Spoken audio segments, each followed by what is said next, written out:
You see people all the time that will make these pie in the sky statements like, well, why can't it just be a simple bill? Why can't it just be the checks for people bill? And here's the checks, vote on it, done. Move on to the next thing. That's not how Washington works. Never has. The way Washington works is you get these massive bills together because you try to tie in as many different pet projects as you can into one bill because you want to pass them. Right. It may, because if there's the give Alan Mosley $1 million bill, and it's not very popular. It's pretty popular with me, not too popular with everybody else. Right. I don't have the traction. I can't get it passed. Right. But if we can just make that part of the stimulus bill, it's just one line in that 5,500 pages, then people may not really want that one, but they feel compelled to vote for the bill because it's the bill. Yeah. That's how Washington works.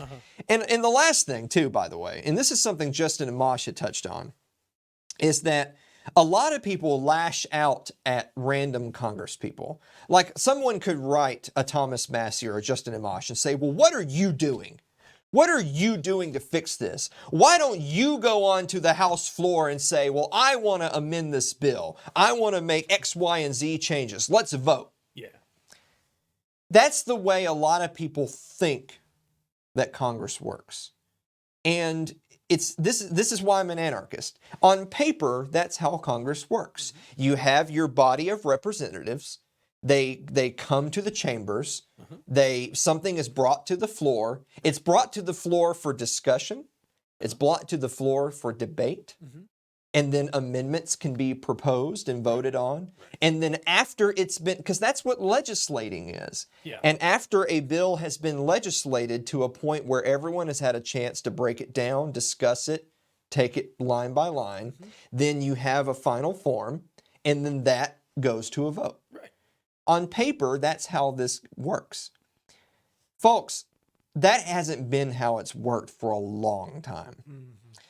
It's been a long time since Congress really worked that way, but if you want to be quite literal in the sense of allowing individual representatives to take the floor, debate, suggest amendments, yada yada yada, I think Amash said it was something like 2 or 4 years now, something like May of 2016 or May of 2018 was something like that was the last time that the Speaker of the House brought something to the floor for debate and for proposals of amendments. Wow. That it's been a few years since the legislature met to legislate. Right. And if you're wondering, well, what have they been doing since then? Since that time, for the last several years, the only thing they've been doing is the party leaders decide on the bill. And then the special interest writes your omnibus bill that's, like stacked this high on your table.